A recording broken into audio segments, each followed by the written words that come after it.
अहम खबर से आपको आगाह करें कि हुकूमत और पीपल्स पार्टी के दरमियान मुज़ाकरात में पीपल्स पार्टी के बहुत से मुतालबात मान लिए गए। मॉनिटरिंग कमेटियां बनाने पर भी इत्तेफाक हो गया। तफसीलात जानते हैं डॉन न्यूज़ के चीफ रिपोर्टर सनाउल्लाह से।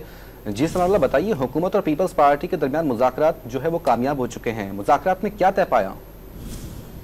देखिए, तो पंजाब में जो खासकर जनूबी पंजाब में कुछ तबादलों के हवाले से पीपल्स पार्टी के खदशात थे वो दूर किए गए और पीपल्स पार्टी की कंसल्टेशन से मुल्तान या जो दीगर जनूबी पंजाब के अजलास में इंतजामिया और पुलिस की तैनातियाँ हो सकेंगी, जबकि पीपल्स पार्टी चाहती थी कि पंजाब में इस साल बल्दियाती इंतखाबात जो हैं तो इस पर इतफाक नहीं हो सका और इस पर ये कहता है कि पंजाब नया कानून लाएगी बल्दियाती इंतखाबात के हवाले से, बल्दियाती इदारों के हवाले से, जिस पर पीपल्स पार्टी और दीगर इत्तेहादियों से मशावरत भी की जाएगी। इसके अलावा सिंध में फंड्स के हवाले से भी वज़ीर आज़म ने और कमेटी के जो दीगर अरकान हैं उन्होंने यकीन दहानी करा दी है पीपल्स पार्टी को और उनके जो भी डिमांड्स हैं वो पूरे किए जाएंगे।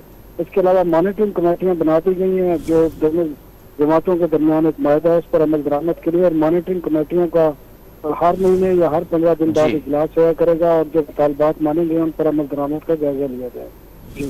15 दिन में इजलास पर इस पर जायजा लिया जाएगा। Sanaullah Khan chief reporter update कर रहे थे, बहुत शुक्रिया।